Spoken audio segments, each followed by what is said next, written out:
بسم اللہ الرحمن الرحیم۔ السلام علیکم۔ سیلف کیئر آفٹر ایبارشن پہ بات کرتے ہیں۔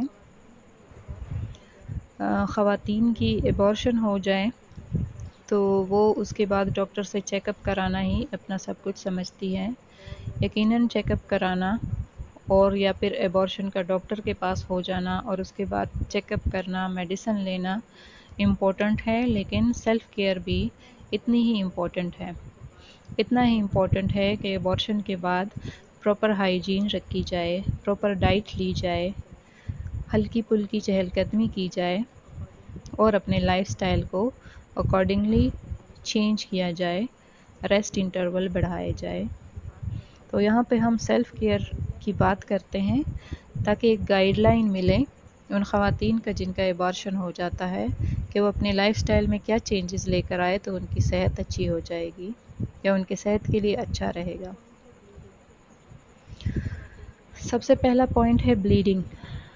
وہ خواتین جن کا ایبارشن ہو جائے ان کو بلیڈنگ ہوتی ہے۔ کسی کو یہ بلیڈنگ بہت زیادہ ہوتی ہے تو کسی کو کم ہوتی ہے، اور یہ عموماً 2 سے 6 ہفتے کے بیچ میں یہ بلیڈنگ ختم ہو جاتی ہے۔ جس دوران بلیڈنگ ہو رہی ہوتی ہے خواتین کو اپنی پرسنل ہائیجین، پیڈز اور پیڈز کی پراپر انٹرول کے بعد چینج کرنا، اور اس کے علاوہ بلیڈنگ جو ہو رہی ہے اس کے نتیجے میں جو ویکنس ہو رہی ہے اس کے لیے پراپر ڈائٹ لینا کہ آئرن جس میں زیادہ ہو اور خواتین انیمک نہ ہو۔ تو یہ اس پوائنٹ کی مینجمنٹ ہے۔ پھر خواتین کو ڈسچارج ہوتا ہے۔ ڈسچارج نان بلیڈنگ ہوتا ہے اور یہ براؤن یا بلیک کلر کا ہو سکتا ہے، یہ میوکس ہوتا ہے۔ تو یہ ڈسچارج جو ہے اس کا بھی بالکل بلیڈنگ کی طرح مینیج کرنا چاہیے، پراپر انڈر ویئر اور پیڈز رکھ کے اور پراپر اپنی پرسنل ہائیجین کا خیال رکھ کر۔ پین یا کریمپس ہوتے ہیں، وہ خواتین جن کے ایبارشن ہو جاتی ہیں ان کو کریمپس ہوتے ہیں، اور یہ بالکل مینسز کی طرح ہو سکتے ہیں پہلے کچھ دنوں میں، پھر اس کے بعد یہ کریمپ انکریز ہو جاتے ہیں اور اس کے ساتھ بلیڈنگ بھی بڑھ جاتی ہے۔ بلیڈنگ اینڈ کلاٹنگ کلاٹ جو ہے وہ بڑھ جاتی ہے۔ یہ تیسرے چوتھے دن عموماً ایسے ہوتا ہے، اور پھر کریمپنگ جو ہے اس کو ختم کیا جا سکتا ہے آئبوپروفین کے ذریعے یا پھر یوٹرس میں ڈیپ مساج کر کے، کسی آئل وغیرہ سے یوٹرس پہ مساج کر کے اس کو ریلیو کیا جا سکتا ہے، یا پھر گرم تولیہ یا گرم پانی کی بوٹل رکھنے سے اپنے ایبڈومن یا پیلوک ایریا کے اوپر رکھنے سے اور ریسٹ کرنے سے اس کو کور کیا جا سکتا ہے۔ ہیوی بلیڈنگ اگر کسی خاتون کو ہو، مطلب کہ 2 پیڈز اس کے ریگولرلی اگر 2 پیڈ 1 گھنٹے کے اندر گیلے ہوئے ہیں اور ایسا ریگولر 2 گھنٹوں تک ہوا ہے، اور یا کوئی کلاٹ ڈسچارج ہوا ہے جس کا سائز ایک لیمن سے زیادہ ہے، تو پھر اس خاتون کو کسی میڈیکل ہیلپ لینے کے لیے جلدی جانا چاہیے۔ اگر پین اتنی سیویئر ہو کہ وہ میڈیسن سے ریلیو نہ ہو تو اس کو میڈیکل ہیلپ کے لیے جانا چاہیے ڈاکٹر کے پاس۔ اگر کسی کو اپنے ایبارشن کے پروسیجر کے دوسرے دن سے 101 فارنہائٹ ٹمپریچر یا اس سے ہائی ٹمپریچر ہو تو اس کو ڈاکٹر کے پاس ایمرجنسی میں جلدی جانا چاہیے۔ اچھا، پھر ایموشنز کی بات ہوتی ہے۔ ایبارشن کے ساتھ خواتین کی ایموشنز منسلک ہوتی ہیں، جہاں اور طرح طرح کے ریزن ہوتے ہیں اور ایموشنز ہو سکتی ہیں، وہاں پہ اکثر خواتین کو ایبارشن کے ساتھ فیلنگ آف لاس ہوتا ہے اور وہ خود کو سٹریس فیل کرتی ہیں۔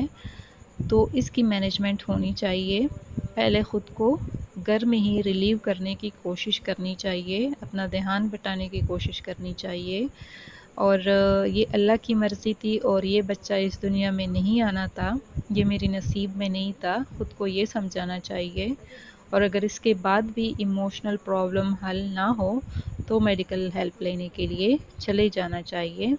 اگر ایموشنز اتنی ہیں کہ وہ ہماری نارمل روٹین کو افیکٹ کر رہی ہیں تو میڈیکل ہیلپ ضرور لینی چاہیے۔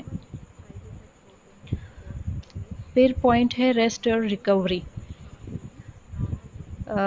جو نارمل سائیڈ ایفیکٹ ہوتے ہیں ایبورشن کے، اس میں عموماً 1-2 دنوں میں خواتین نارمل روٹین پہ آ جاتی ہیں اور ان کے کریمپس کم ہو جاتے ہیں، نارمل اپنی روٹین کی ایکٹیویٹیز شروع کر دیتی ہیں۔ کچھ خواتین کو اس سے زیادہ ٹائم لگتا ہے کہ جن کو ایبورشن میں زیادہ بلیڈنگ ہوئی ہے، یا کوئی خواتین خود ہی زیادہ ویک تھی، ایبورشن سے مزید ان کو ویکنیس ہوئی ہے، یا کسی کو پین زیادہ ہو رہا ہے۔ تو آپ اپنی باڈی کو ایبورشن کے بعد اپنی باڈی کو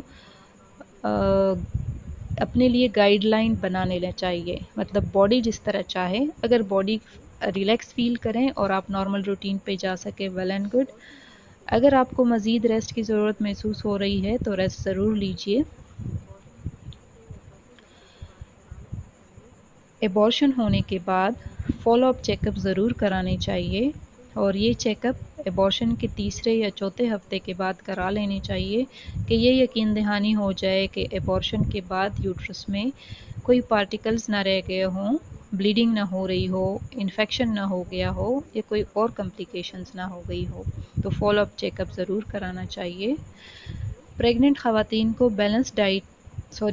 ایبورشن والی خواتین کو بیلنس ڈائٹ لینی چاہیے تاکہ جسم میں جو کمی آئی ہے اس کو پورا کیا جا سکے، جسم میں جو کمزوری آئی ہے اس کو ریکور کیا جا سکے اور ہم کافی انرجی حاصل کر سکے، اس کے لیے بیلنس ڈائٹ لینی چاہیے۔ اپنی خوراک میں فروٹ اور ویجیٹیبلز کو ضرور حصہ بنائیں، ویجیٹیبلز اور فروٹس کو ضرور حصہ بنائیں، وہ وٹامنس پرووائڈ کریں گے، آئرن پرووائڈ کریں گے، ہیلدی ہونے میں ہیلپ کریں گے۔ اور اس کے ساتھ یہ پوائنٹ بھی مائنڈ میں رکھیے کہ ایبورشن کے بعد بہت زیادہ فیٹی چیزیں لینے سے پرہیز کرنا چاہیے تاکہ ویٹ زیادہ نہ بڑھے۔ کچھ خواتین ایبورشن کے فوراً بعد ان کی مینسز جو ہے وہ آنے میں 4 سے 6 ہفتے لگ سکتے ہیں، اور خواتین اس دوران دوبارہ پریگننٹ ہو سکتی ہے۔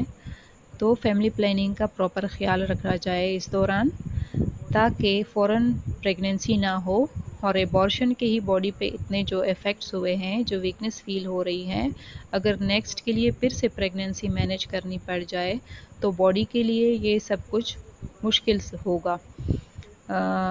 فیمیل جو ہے وہ انیمک ہو گئی ہوگی اور بہت ساری ڈیفیشنسیز آ جاتی ہے ایبورشن کے ساتھ، تو اس کے بعد اگر دوبارہ پریگننٹ ہو جائے تو اس کے لیے مزید باڈی کے لیے مشکل ٹائم ہوگا۔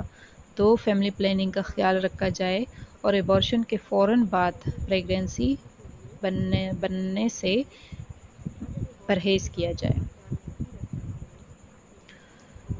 پھر خواتین کو اپنی انفرٹیلٹی سے بچنے کے لیے اپنا خیال رکھنا چاہیے۔